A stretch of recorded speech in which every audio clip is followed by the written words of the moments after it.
Today's service is about new beginnings. It's about ending the year, but you could watch it any time of the year and it would still be relevant. Ending the year, it's about new beginnings, starting a new life.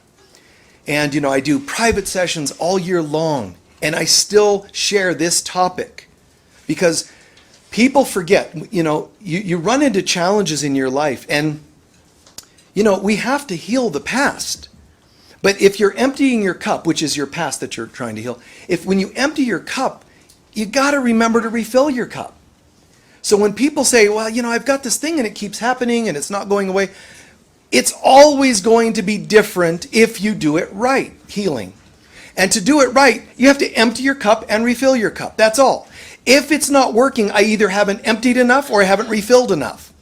There's not like another thing. It's really not as complicated as people think. And we'll elaborate a little bit on that. Because, you know, we don't want, I mean, it's so ironic. We start a new year, Happy New Year, and everybody's year is kind of the same as last year. You know, we have to make a concerted effort to say, I really am not interested in this year looking like last year. I mean, and it shouldn't.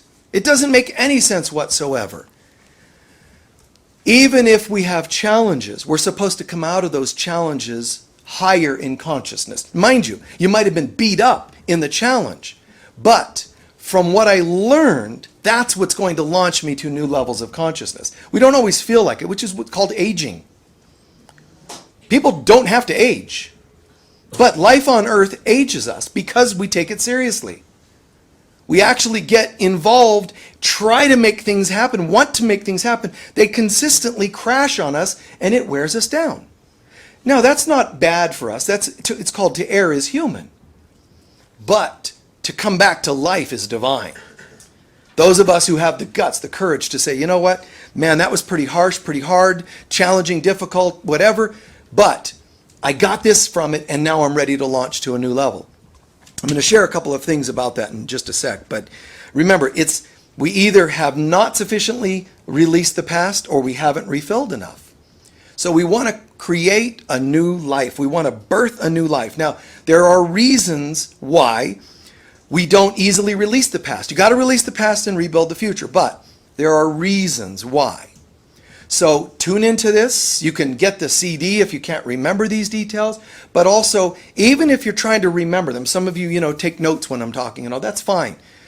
But even if you don't have pen, don't have paper, it's in the back of the seats if you want it, but people watching online too, just understand you are getting this. Okay, you are getting this. You can watch, it's free. You can watch it again online, on Facebook or on YouTube.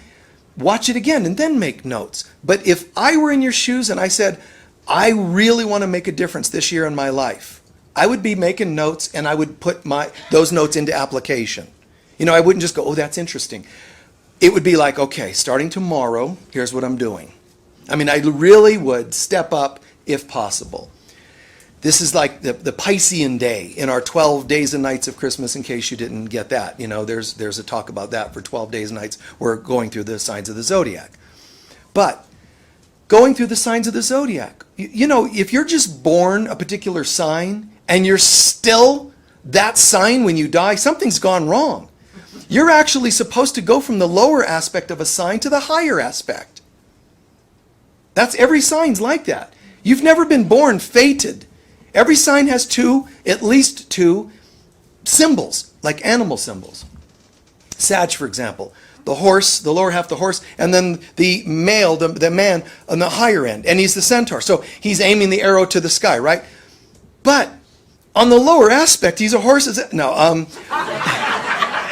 lower aspect of a sag is he's, you know, okay, a horse, you know, a horse's butt, you know, behind. That's the one side, but that's not the higher aspect. The higher aspect is this guy. So if I'm a sag, I'm not staying that one. I'm going to go for this. Then you realize, wait, since we create our own reality, you know what I'm going to do? I'm going to actually take a look and peek at the other signs. Take a peek at them. Oh, well, you know, this one and the Pisces and the Scorpio and the Libra and the Aries, and look at those. and say to yourself, because when you go, because mastery is about this. Mastery is not just being the one you were born into. It's about moving to the higher, but that's not the end. Real masters become the higher aspect of all the signs. And there's one way you can apply that and cheat in a good, healthy way. Anytime you read your zodiac and you don't like it, read somebody else's. Like, lonely. Nah. Ooh, look, I'm going to meet somebody new today. And you might think it's silly, but believe it or not, when your mind starts to see something, you'll start to gravitate towards it. So you can do that. But it's also one way of applying. Why not? If all the signs are us, why do you think the Divine Mother, the Divine Feminine is depicted like on tarot cards, or even in paintings all over Catholic churches throughout the world? You see the Mother, the Divine Mother image with a crown of 12, always 12, stars. Because she's saying, I am the master of the universe. I am in control of my destiny. I am in charge of the signs, not them in charge of me. Doesn't mean don't look at your charts and don't. Absolutely, they're great guidelines. One of the first things to do if I'm starting a new year, get a chart done. Give me some guidelines. Get a journal and transfer. January's key things that you look at and see key events, put them in your daily journal. Because it gives you guidelines, and it is smart to pay attention to that. I wouldn't say it's smart to become fated by anything in this world. Nothing in this world actually has power over us. But it gives you some guidelines. Good time to be looking at starting some new business, or the opposite. Then I would lay low. I'm not going to go and hide when Mercury goes retrograde. But if ever you signed contracts when Mercury was retrograde, you probably know, I don't want to do that again. Because it slows it down. It's like it gets snagged. Things don't go through as easily. So it's just kind of smart to just be aware of what's happening around us. Not to let it control us. Because if you have to sign a document, don't go put your head, under your pillow and mourn for days. Sign the document if that's the only day you can do it. But remember, you're in charge. So don't do it with victim consciousness. Step up with higher mastery consciousness. So there are reasons people do not release the past. And that's the first half of healing. Changing our lives. Preparing for a new year. Got to release the past.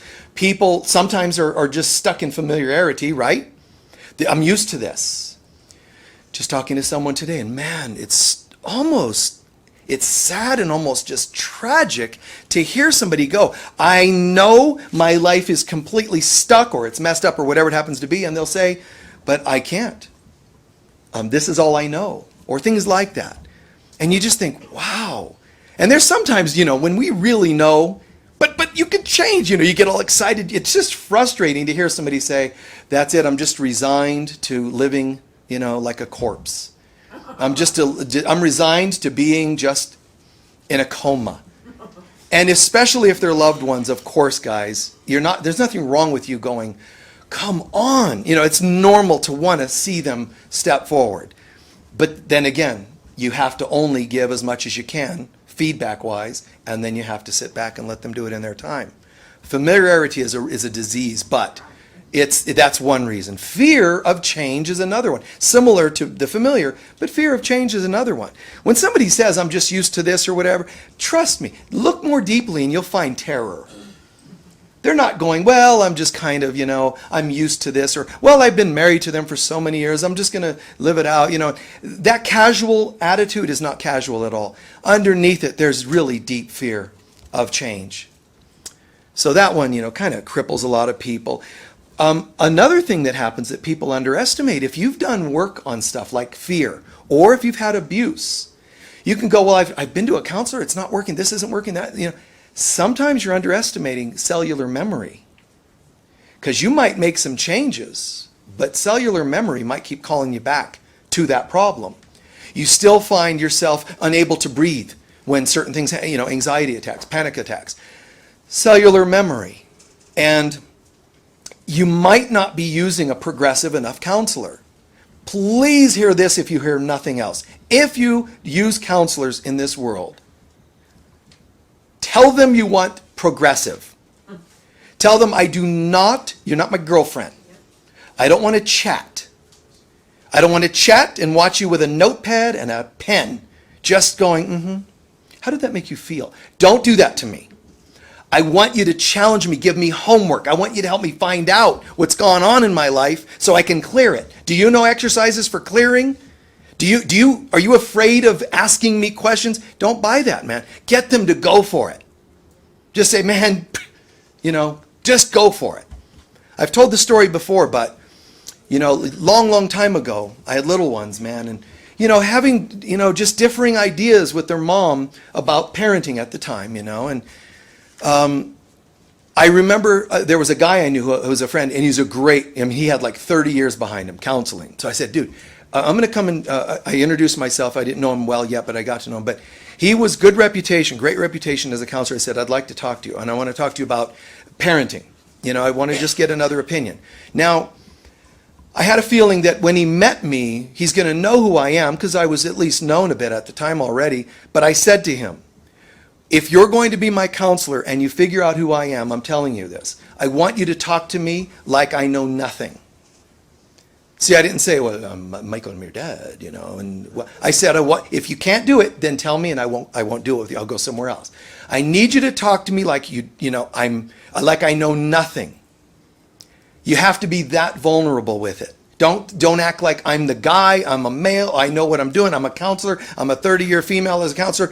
Forget it. Just put it all aside. If you can trust you got yourself a progressive, mature, experienced counselor, then surrender to it.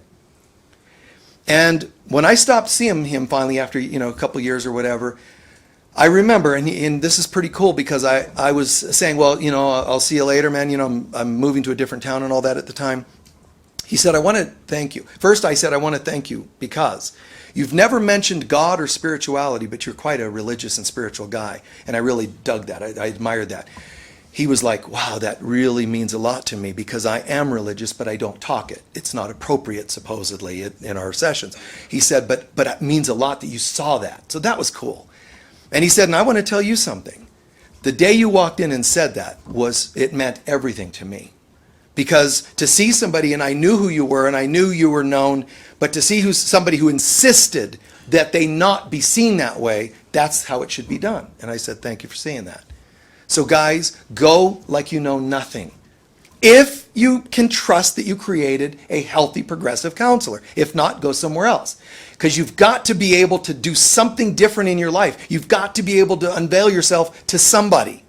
Not in measured doses. One dear friend was going to a counselor, and I was kind of noticing some things weren't happening. It wasn't shifting. And they're going, yeah, I'm just not getting a lot. And I said, did you tell him about your child abuse? Oh, no.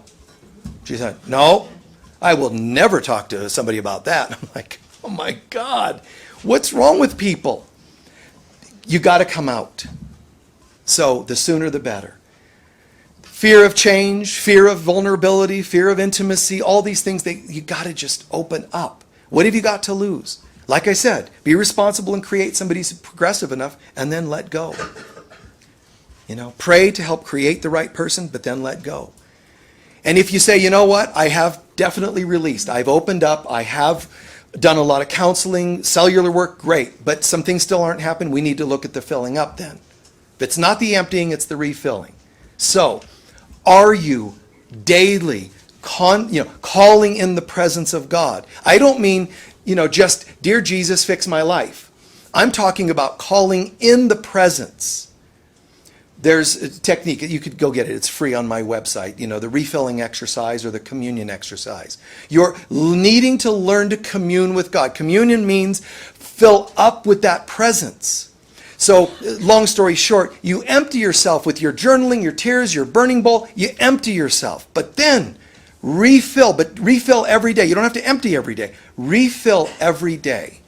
Fill up with the presence of God, viscerally. So you call in that presence and you let it wash over you, and you call in that presence again and again, a couple dozen times. And what you're doing is you're filling the tank. This is a tank, a reservoir, so to speak, right? Every time you call in the presence, the minimum is a drop of God has come into this reservoir. Now, drop's not a lot. I don't feel it at first. But the drop will soon become a puddle. The puddle would become a pond. The pond will become a lake. The lake, as you get it, an ocean, and the ocean a universe. And there is no other way. You can't say, God, you take care of that while I'm sleeping. There is no other way. You have to sit still and call in that presence and let God fill you. And the reason we do the healing first is because you're making room for God. Because when God pours, as you may remember the parable, Jesus saying, it's like spirit, trying to pour upon ground, but the ground, when it's rocky, seeds just wash off of it, new seeds, new life. You need to make the soil fertile. You need to make it, get the roots and rocks and weeds out. Make yourself prepared, and that's healing work. And you can say, but I did healing work 30 years ago, so I'm good. No, man. Maintenance program. Every day you could have something trigger you. So it's do your work. How do you know if I have issues? How do I know if I have issues to work on? Anytime you're not feeling absolute tranquility and peace, there might be something to look at. And you got nothing to lose. What are you going to be bummed out because you did work and made room today? I mean, it can only be good news. Gosh, now I feel like I've made twice as much room for God. This is really inconvenient. Just do it. You can't possibly hurt. But I have known people on day 1 and other people on day 100 that start to feel that viscerally. It's not that complicated. You're calling in a feeling of God, the presence of God, like peace and happiness. But remember to imagine feeling that peace and happiness. Don't do it like kind of a drone, peace and happiness, peace and happiness. Try to feel like breathing it in. Even just for the purpose of a new year, man, bless you. I want to feel something new now. Let's do it. And then call in that presence. Be courageous and have conviction. Understand that if you're calling in the presence of God, it's very likely it's happening. Have that kind of confidence. That really, it's impossible for it not to be happening. So then you can say, but I don't feel it. Then imagine feeling it. And now you've cured that. And then, at the very least, something magical is going to happen in the form of, God, I feel kind of light. You may see purple. You may hear angels. You may feel your body turning into a light body and your molecular structure changing and a Merkaba energy field around you.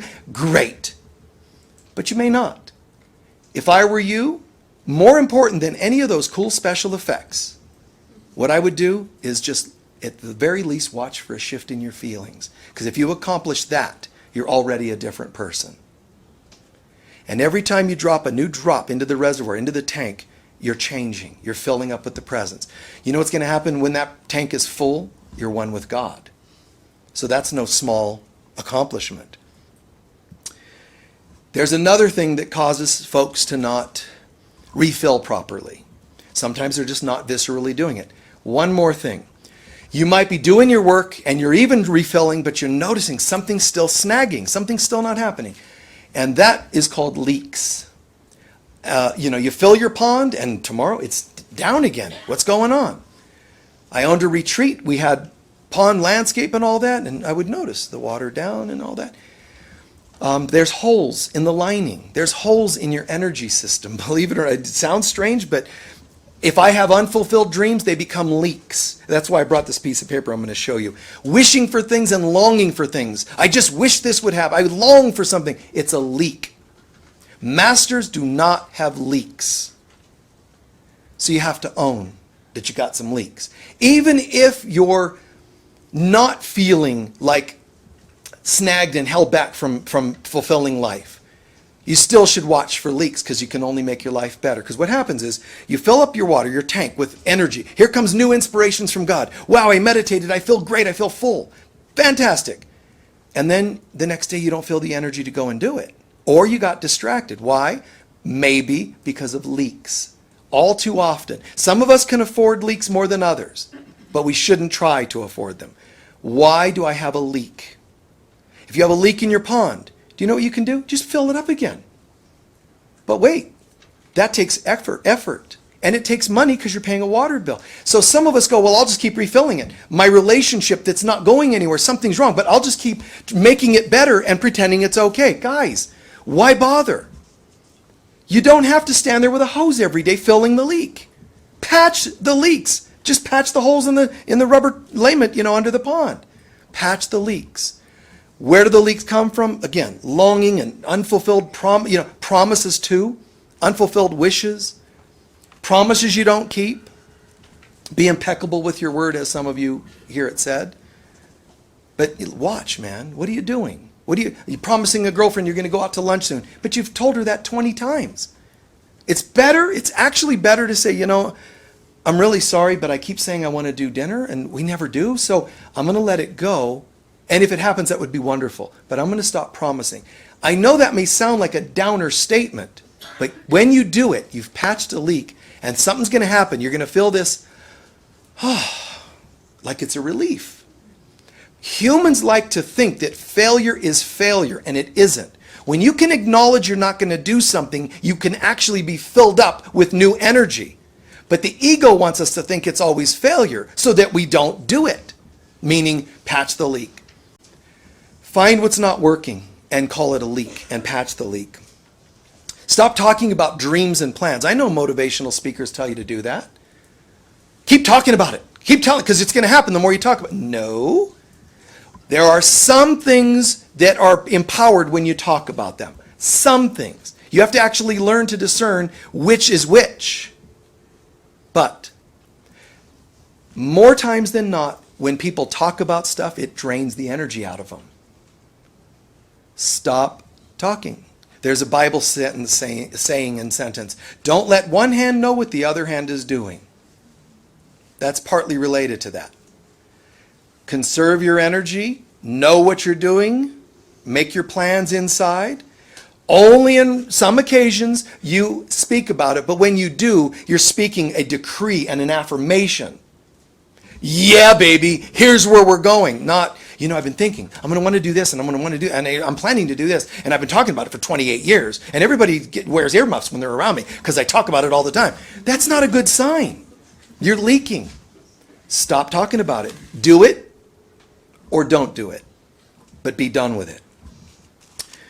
Lastly on that, when you have ideas and you don't follow through with them, when you say what you're going to do and you don't follow through, it's hard to understand these things sometimes for people, but what you've done is you've created like a thought form. I can't wait, I'm going to create a such and such. And then you talk about it. Now here comes a thought form. Now, a thought form means kind of an energy, like a geometry that's in your energy field because your consciousness said, I would love to have a child, or I would love to get a new car, or whatever it is. It becomes a thought form. When you've thought it clearly enough, it becomes a thought form. Now it's in your energy field. But that thing is almost like a life form. In old days, in ancient magic practices, they call it a homunculus. But it's an entity you've created. But it actually needs life force to live. So it's actually going to start sucking energy out of its creator because it needs to live. It's a form, it's a creation, so its nature is to need energy to live. So it starts sucking energy from us. And that, you could say that's an attachment. Some people call those attachments. That's one form of attachments in people's energy fields. Our own unfulfilled wishes can become drains on us. So make a list, like the one I'm going to show you guys. Patch leaks. Do them or don't do them, but be done. Say no. Here's a quick example. Unity of Sedona, as well as my own mailing list. We just did a recent search, and we look, because you can tell, you can do research on your, programs or whatever. Are there any people that aren't opening the emails? Because they might go to spam by accident, or they may not just open them, right? You don't need that. If you're in business, you don't need that. Oh no, because I have 20,000 email people. Yeah, but only 5 open your email. But 20,000, it's amazing. No, it isn't.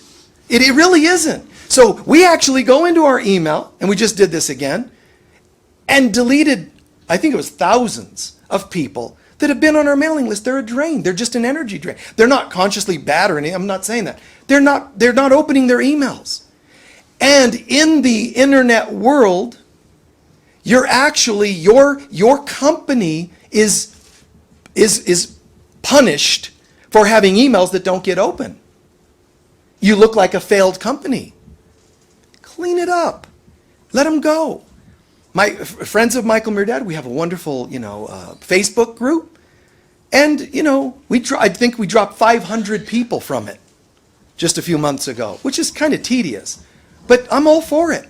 Isn't it you're supposed to want millions of friends? No, I'd rather have 5 good ones than 5,000 bad ones. Clean it up. Please consider it. Clean up anything. If you're going to get a degree, go get it. Well, I was thinking about that, but I just didn't have time to finish it. Well, how long's it been? Well, it's 86 years. Then just give up the degree. Oh, no, but I was just about to. That is not mastery. See, that's a human who's afraid to say goodbye to something. And then it becomes a drain on you. It's actually unhealthy and damaging. So say goodbye. It's like saying to people, to things, you're in or you're out. What would you like to do? You're in or you're out. My Facebook page or email, you're in, you're out. Where would you like to be? Well, I'm in. Okay, then open your emails once in a while. I don't have time. Bye. Just be done. Family members, I don't care who it is. Clean things up and reconnect. There's a saying, others can do as they may, but as for me and mine, we will serve the living God. Just create a relationship with God. I'm not talking about some monk-like life. I'm just talking about clean. Get rid of debris. Go in your junk drawers and get stuff that's junk. Get rid of stuff that's junk. How do I know? If you haven't used it in a year, you might not ever. And some people think I'm nuts with that. Go through your tool drawers. You don't need 5 Phillips screwdrivers. You probably never even use one. But just have one. It's okay. Well, what am I going to do with them? I spent money on them. I wouldn't do that again. Lesson learned. But now you know what you can do. But I spent money. Give them away. Who's going to want screwdrivers? Doesn't even matter. But somebody's going to want them. And you know what? Yeah, I know you put money in on it. Now you've gifted money you spent in the form of a screwdriver to people. The money you had invested in it, you're gifting to people. So it's still a wonderful thing. I know, strange to some people. Human beings stay stuck in this idea. I want to date that person. Oh, I'm gonna fast from relationships. I'm gonna clean up. I'm gonna become healthier this year. Man, I'm done with that old pattern. And it's amazing. The level of tenacity, they can't stick to it. Any distraction. They meet, that's it, I'm done. Smooth talkers and this kind of, and that, never again. People, I was looking for somebody's success and they shut it all down. Then they meet somebody. Oh, but that one's cute. And the person's like, hi, I'm bottom, rock bottom. We should get to know each other. You need to get close to me, rock bottom, Do you have to meet rock bottom, really? It's like, you know what? I'm going to fast. And when a person shows up all shimmering and rock bottom is their name, they can have the smile, they can have the words, but I'm going to take it as a test. How do I know it's a test? Because when I told the universe I'm going to clean up, my soul said, really? Let's make sure.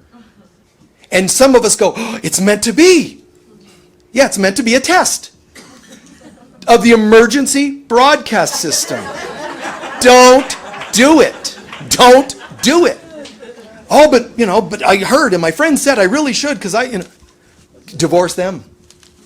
Get rid of the friends that try to steer you into madness. Now, I'm saying all this, but at the same time, of course, there's exceptions. There are exceptions. There are times that we're about to reach bottom in our lives and we do meet a wonderful person. That happens, absolutely. But watch, because your compulsions and addictions win out way too often. So just assume if that's been your pattern, it might still be your pattern to give in too quickly and too easily. Don't say, oh, this is the exception. My life changed and the wonderful person showed up just in time. If you're used to manifesting distractions, if I were you, I would think this might be another one.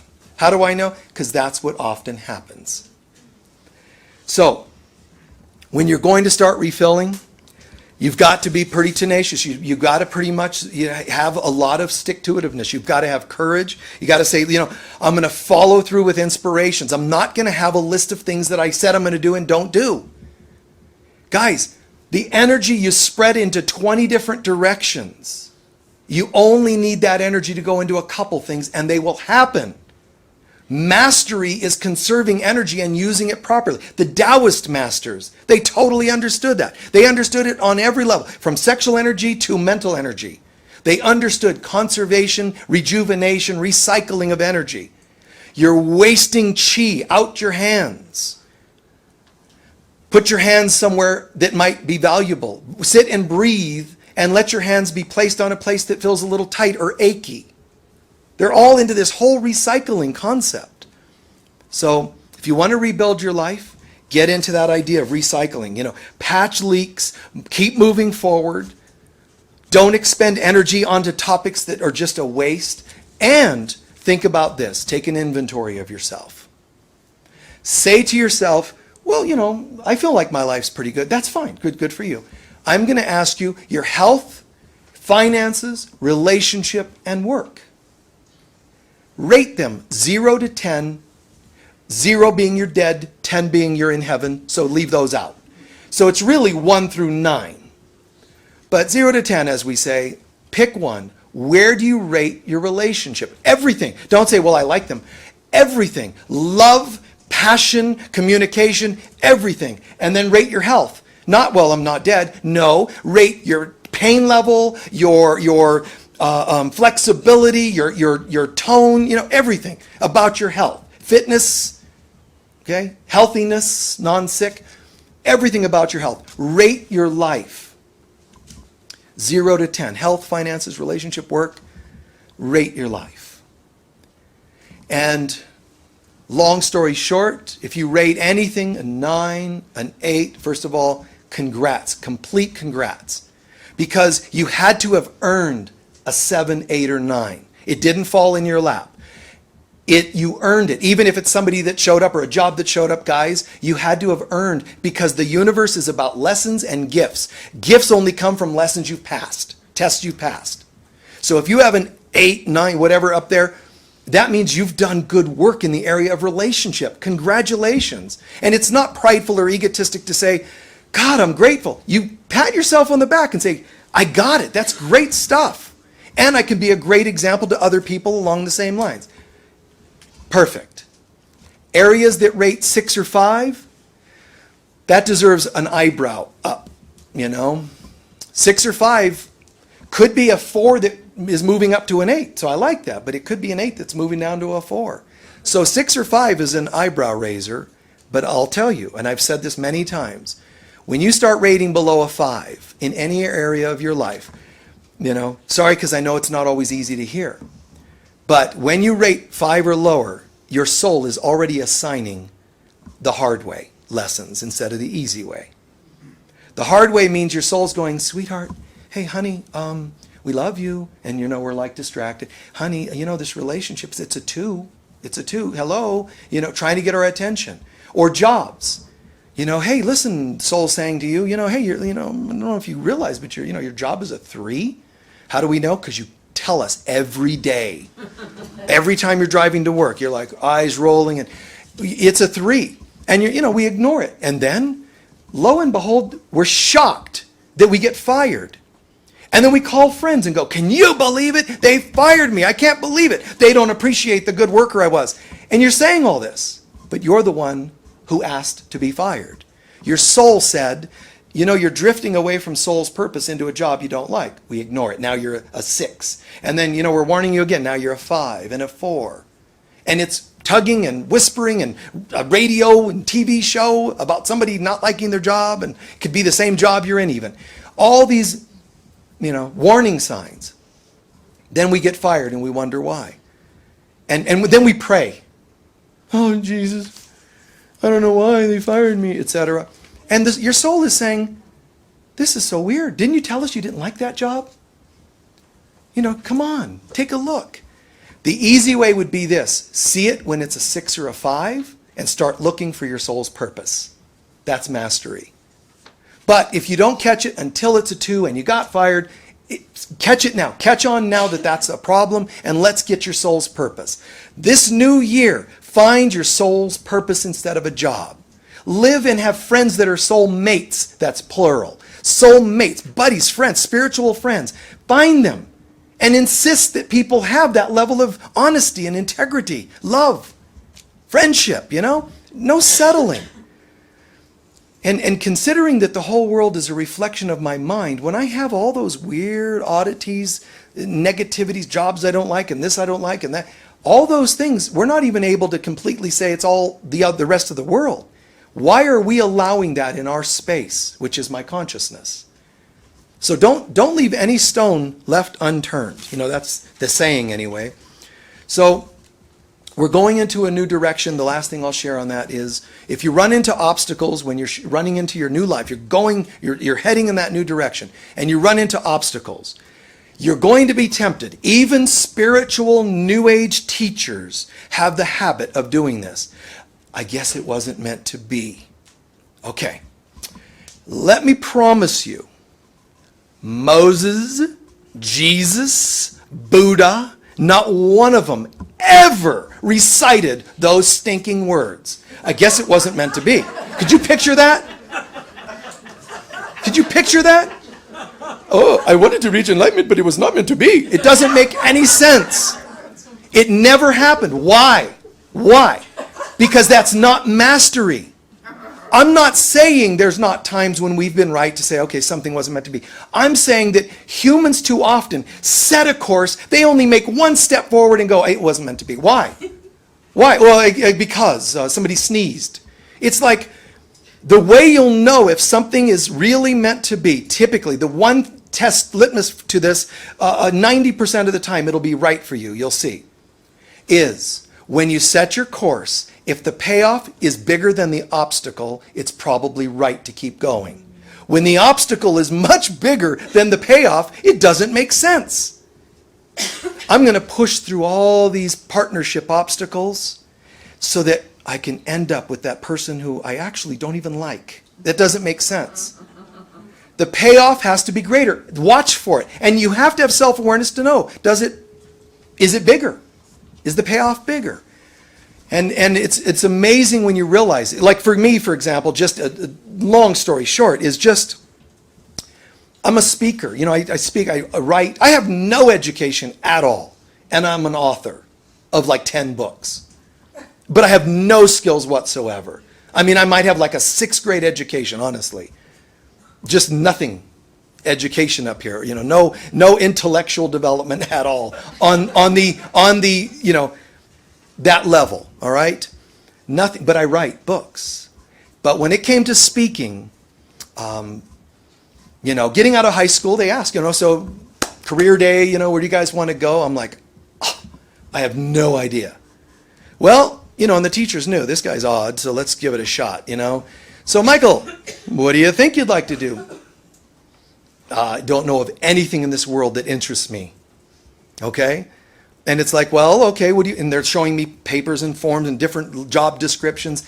The best they could figure, they said, well, Michael, you're going to, you need to be a healer, like a doctor. It wouldn't be medicine because it's not there, they educate. I'm not interested in that kind of academia, And they say, or you maybe a minister. But minister, the name minister, the traditional sense 40-something years ago when I was looking at this, wouldn't be me. I mean, look at me, right? So it doesn't really fit. But what I'm leading to is when they said, and I even had charts done. You're going to be working in front of people. I said to everybody, 2 announcements I need to make. 2 things I do not want to do. Travel and do anything in front of other people. Those were the 2 things. And guess what? That's my whole life, is traveling and speaking in front of people. So did something go wrong? No. What happened was the goal was greater than the obstacle. I thought the obstacle was greater for a moment here and there. Oh, butterflies, going in front of a group of people. Get the butterflies in those days. I'm nervous, kind of shy in the first place. So I'm nervous. It's like, oh my God, this isn't going to go well. Just nervous as heck. That obstacle seemed huge, but it was small compared to when I did the talks and heard the feedback. It was like, wow, am I going to let this prevent me from accomplishing that? So that's all you need to do. Whether it's partnership question, whether it's job question, just remember the payoff.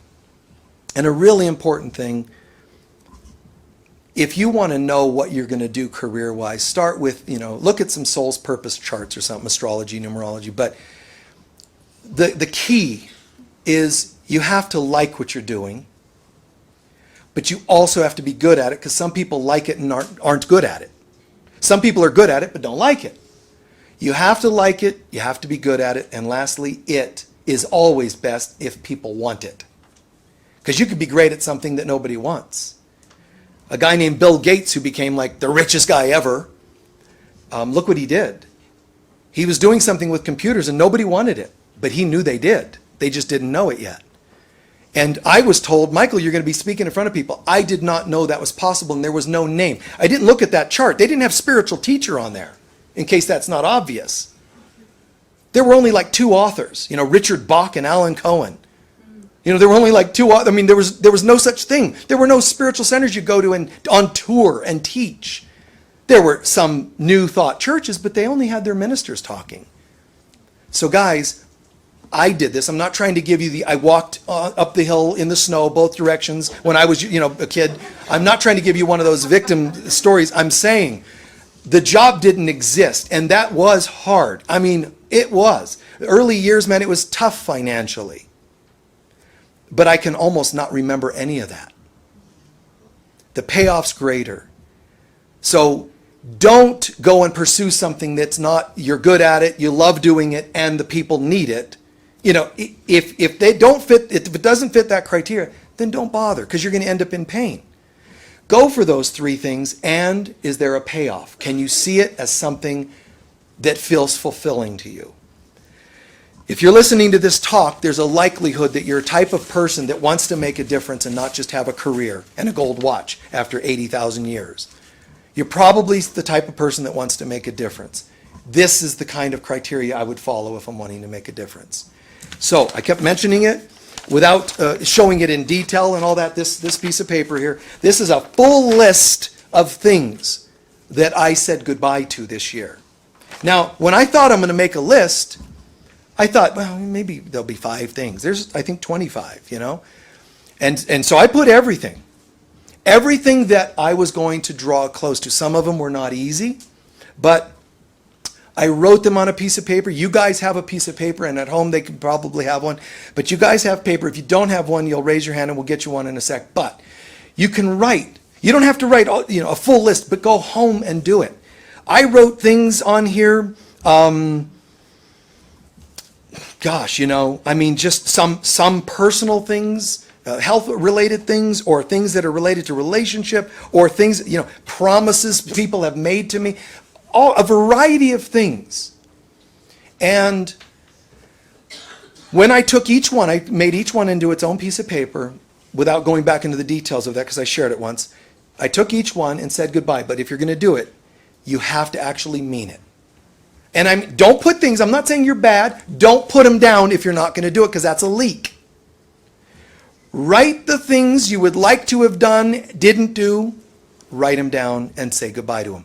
No, because I'm going to. Listen, if you don't mind, try to say goodbye to things, because what'll happen is the energy will recycle and you'll have a newfound life for that thing. It'll end up being a good thing for you, I promise. All right? But let it go. But the problem is when I say let it go, and this is when I did it, I had a little prayer going, a little statement, and my statement included, I'm saying goodbye to this. But I added, and it also means I will not bring it up again. And that's the tough one. Because you can go, I'm going to let go of that person who broke my heart, 80 years ago, and I still dwell on it, but I'm letting them go this time, and you're hedging. Because subconsciously, I'm not letting this go. Then I won't have anything to talk about. What am I going to talk about if I don't get that? Because everybody expects me to talk about that same thing. The job I lost, the person who rejected me, and so on. No. You're going to want to be able to promise. Now, I don't mean like there's rigidity to it, because there's one or two things I mentioned in the lecture that I said I won't talk about again, but I'm doing a talk, so I still bring it up. But you won't hear me so much bemoaning something, because I'm done. And it's really, really empowering. It's really freeing. Your ego's not going to be happy about it. Let's be clear about that. There's going to be a part of you that's like, can we dwell on it some more? You just say no. But these things, I said to myself, okay, here's one thing I would like to have happened. And I did this, I think it was in October. And I was making a list of these to be prepared today as my January exit, done. And guess what? October didn't end before they were done. I was like, let's just do it. Come on, let's just go for it. I made my list, and I think it was the day I made the list. I was like, well, there's a list, let's just do it. And I did all but like 5 of them. And then I put a little asterisk note. The last 5, it'll be farewell. I put farewell ritual January 1st. So there's a few that were righteous for me to wait, because it actually needed some time to conclude. Okay? So you may not do all of them today, tonight, tomorrow. I would if I were you. But some you're going to find actually need, if it's, I don't want to name some specifics on you, but there's just some that you might say, I'm going to give this 3 months. But that's what I would do, guys. I'm going to do this for 6 months. And let's say June 1st, if such and such isn't happening, I rated something a 2. If by June 1st it isn't at least a 6, if not a 7, I'm going to be done with it. And humans will be nervous about these things. So you have a choice. You get to be humans and be all nervous and not do any of it, or decide that you'd like to be more like a master. Because it's inevitable. I mean, today, next year, 50 years from now, 8 lifetimes, you get to choose when to be more like a master, but it's inevitable, so let's just do it. It takes some courage. Friends you thought were friends, maybe, but you haven't heard from them, but you were just about to call them, but it's been 16 years. Maybe call them, or tear the number out of your phone book and burn it. You don't hate anybody, don't get me wrong, don't do that, but say goodbye. The person you're hoping will come back to you, but they didn't. Why'd they even leave? Maybe say goodbye. You were going to I always say, climb Mount Everest, but you're 102. I just would say it's probably not going to happen. Unless you take a plane and skydive and down to Mount Everest, maybe. But it's not going to happen. So just say goodbye. And the ego's going to say, no, that's failure. And you say, no, it's success. Because I chose to say goodbye. I'm in an empowered position to say goodbye. And the energy will go and it will recycle. Okay? The book you wanted to write, you half wrote it and it's been, 6 years in a manuscript somewhere. You don't want to start over. God, you got a book half written. I would burn it. Because, believe it or not, it'll rewrite itself, but even better. And it'll come from a fresh energy. The same as relationship. I'm not saying burn the relationships, but the same as let them go and they will recycle. Is that all making sense?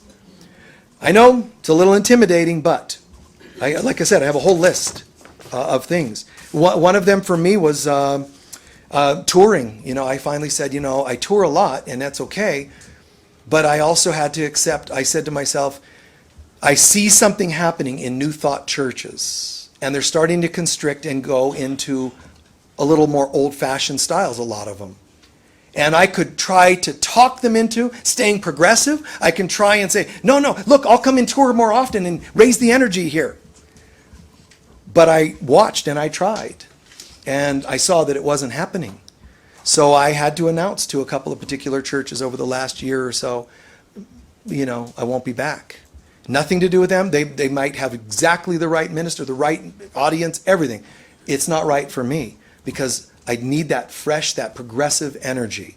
I'm not getting any younger, So at almost 60 now, I'm not going to go and fight for everybody's, spiritual. They want it or they don't. And same with our relations.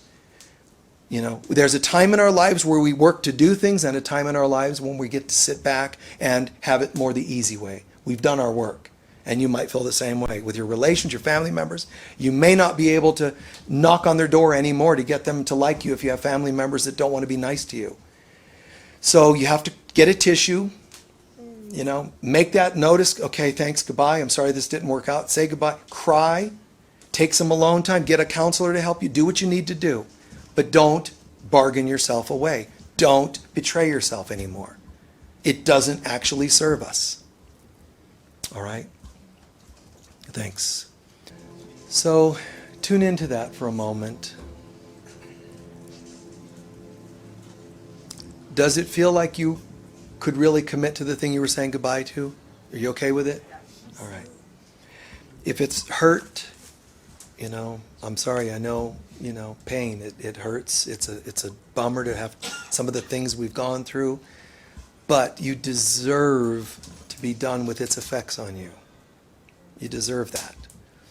And if you say, well, there's something I really would have loved to have happen. It could be a disease. I would say, you know what?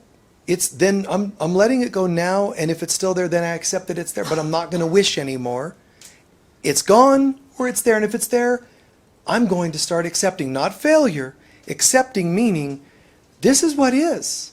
I would rather accept what is than wish that something weren't. One is empowering, believe it or not.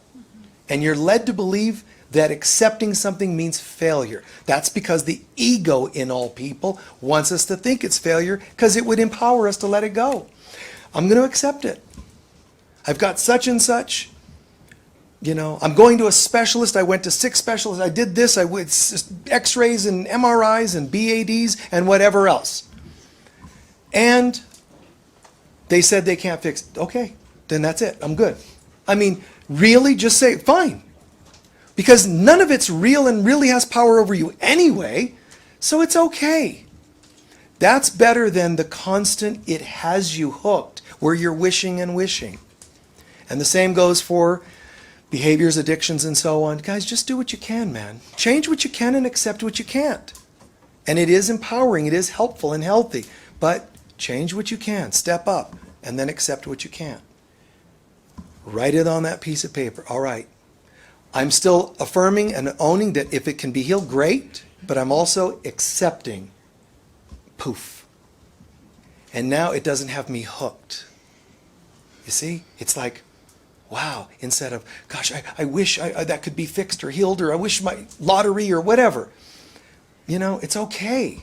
I am as God created me. I'm actually quite okay, spiritually speaking. If you have any doubts about it, ask yourself, just use your imagination and ask yourself, if you have a loved one, let's say, that's passed away, do you think it would be healthy for them to go to the other side wishing they still got that new pair of shoes? Or wishing they didn't buy a pair of shoes? Do you really think, how much energy would you recommend? When you see somebody passing over in hospice, would you say, listen, if you have any regrets about any shoes you didn't buy, you should let that go now. What are you going to do? They're not going to be miserable. You wouldn't tell them to hang on to it, right? You should really have remorse over that. The same as you would tell anybody you care about. Treat yourself the same way. Honey, it just looks like that friend you wanted at school today, how they won't be your friend and they really tease you and they gossip about, honey, why don't we just move forward? Let's get new friends. Really, Mommy? Is that okay? Hell yeah. Heck yes. Give yourself full permission to have a good life. And I'm not stupid. I know that that's not always easy because it means goodbyes that are sometimes painful. But I would rather cry today and then stand again tomorrow than to half cry the rest of my life. Just do it. Just go for it. People that have passed away, but I wish they hadn't, but they did. But I want them back. That's not going to happen. They've made horror movies about those kinds of things. Wishing people would come back after they were dead. Didn't you see that? Man, that spooked me as a kid. I think it was Edgar Allan Poe. Don't do it. Don't wish them back from the dead. They're gone. It's okay. So I know it's not easy. Then cry. Because it is a bummer. You lost, I miss them. It's okay. Then cry. Let someone hold you, therapy it, journal it, process it. But there's a moment where you stand and say, I'm ready to start again. But who am I without that person? Who am I without being married? I didn't want to not be married. I thought it was forever. Yeah, a lot of people thought a lot of things. But it didn't, did it? No, but I wish. Okay, but let's, instead of wishing, let's accept. Done. Brush it off, stand up. It's called resurrection. It's actually a smart thing. Everybody can be crucified, but almost nobody knows how to resurrect. Come back to life. What a great example you are to your kids, to anybody and everybody. You know, I mourned. I wouldn't do anything for myself. I stayed in warm baths 24/7, you know, just, oh my, comfort, tea, hot chocolate. I did everything. I took off work for a week, a month, or whatever. But today, I'm choosing resurrection. And I say, you know what? I know part of me says I don't know who I am without that person. The best answer to that, but I'm willing to find out. I don't know, but I'm willing to find out. That's all you got to say. You don't have to know who you are, your new life. You just say, but I'm willing to find out. And it's going to be good. Because when you come out of the dark night of the soul or any challenging phase of your life, even just the end of a year with no challenges, end of the year, get ready. We're going to launch into a new life. When you do it with the things I've described today, patching leaks, saying goodbye, doing healing, crying, whatever, and then refilling with God, it's going to work and you're going to see a new life. Join us if you want. You can join us in our Wednesday class. It starts this Wednesday. The free intros this Wednesday. Co-creating a new life. So if you want to take it to another level, you're welcome to join us. All right? And tomorrow, Aries Day for the 12 days and nights of Christmas. Aries Day. What do you think that's about? New beginnings. Don't rush in head first, but do walk. Get up and walk forward. Does anybody have anything to share? Think about this for just a sec, what you heard or learned today that would be the most helpful to you. And we'll take up the collection while you're thinking about that. We're going to take up our collection and do our closing song. So if the ushers wouldn't mind, bring the baskets around. Folks online, please be generous as you can, all of you here and there. Just be as generous as you can. We appreciate it. Thanks, guys. You can hang out here if you'd like. It's okay. Either way.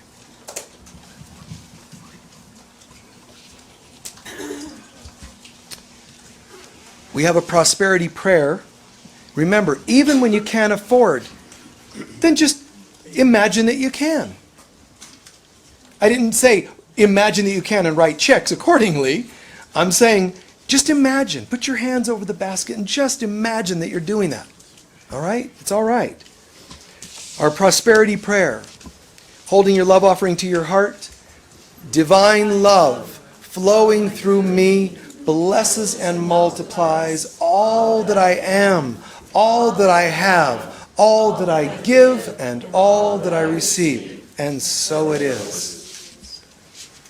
Now, it'll only take about a minute, but if anybody can tune in to what you learned or heard today that might be helpful for your life. And I know some of you are being kind of inhibited today about stuff that you're going to say goodbye to. I know, maybe challenging. But can anybody share what did you hear or learn today that could be important in your life? Tune into that, and we'll spend only about a minute on that and do our closing song. Okay? Yes?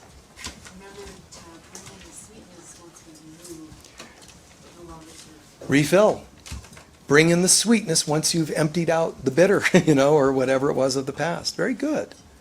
Anyone else? What did you hear or learn? Yes? For me, something you said reminded me to be aware of the presence of God. Being aware of the presence of God. There's nothing more important. Even people that meditate on the nothingness, empty space, they're not getting very far. They are getting good at clearing their mind. But guys, it only takes seconds. I'm not saying only do seconds. Try to do minutes if you can. But what could be more important than viscerally feeling the presence of God? So you can be a trained meditator at holding your mind still and not get as much out of a novice who sits and calls on that presence and fills up with a feeling of God. which we all deserve. And just keep applying what I said earlier about what if you had a child and they said, Mom, Dad, I want to know how to feel God. Are you going to give them some complicated, convoluted technique that they can't apply? God, think of it. Just say, honey, I'm going to have you close your eyes for a minute. I want you to think of the happiest you've ever felt. Can you do that? Sure, Mommy. And Daddy or whatever, and they have a memory. You've just put them in touch with God as far as a child in 2 seconds could understand it. And that made more progress than somebody chanting Om Mani Padme and Boom Shakalaka for hours. You've accomplished more because you put them in touch with the feeling presence of God. Make sense? All right, thank you guys. And in a second, we're going to just do our closing song. I just wanted to share one quick personal note. It's kind of funny because, well, you guys, some of you don't know me, I think. A lot of you are guests out of town and all that, but it's kind of funny. I talked to a couple of my, I talked to my daughters the last couple of days and said, Merry Christmas and all the good things. But, I was talking, it was the youngest one, and I said, yeah, wasn't I a great dad? And she's like, whatever. And I'm like, no, really. Think of the cool things. Like, what dads do these kinds of things and talk like this? It was so great being a dad and kind of walking you guys through the things we did. She goes, yeah, well, I remember the one time Mom went to visit her mother who was dying. And so you had to take care of us for the holidays. And she said, and so you decided to take us to some weird spiritual movie. And then when we were done, you ordered more popcorn, because I love theater popcorn because it's as synthetic as you can find. But the oil in it, that they call it butter, like, wow. That stuff is so toxic, but I love it. So I always tell them, tons and layer. You tons and tons of butter and you layer it. You put a little popcorn and soak it, and then more popcorn and soak it. And there needs to be a pull at the bottom of the box. Anyway, that's the wording I use when I tell them. So my daughter says, yeah, remember? And then we went to the theater and you ordered more popcorn. And the lady said, well, it's Christmas Eve. Aren't you guys going, to dinner? And my daughter said, Dad, and you told her, this popcorn is our dinner. She's like, she goes, and the girl was appalled. Because you actually think you could sustain life on popcorn. But not everybody can do that, Dad. So, and the girl was all appalled. So I said to her, oh no, but tomorrow is New Year's Day. I'm not going to give them popcorn again. We're going to Taco Bell. So many people don't understand me, and my children have all been in therapy. But, that was my life. Pretty cool, huh? Thank you so much for joining us. All around the world, these people watch. And you should read the feedback, by the way. It's on the public page, Michael Mirdad, because they're thanking you guys pretty consistently for your support, for your presence, and for really supporting that we do a presentation out there online, okay? So you are a part of that. But thank you, and I'm saying to you all, absolute stellar evening and New Year. When you're driving, be careful in the evening, all right? Especially if you're here in the snow and all that. But be careful with your driving. But take good care of yourselves and each other. And vow to have a new life, a much, much better life. But vow and stick to it. So peace to you, and thank you for the support you've given us over the last year and years. We'll see you soon. Thank you. Thank you. Happy New Year to you. Thanks, guys. You're welcome. We'll see you. Peace. Bye-bye.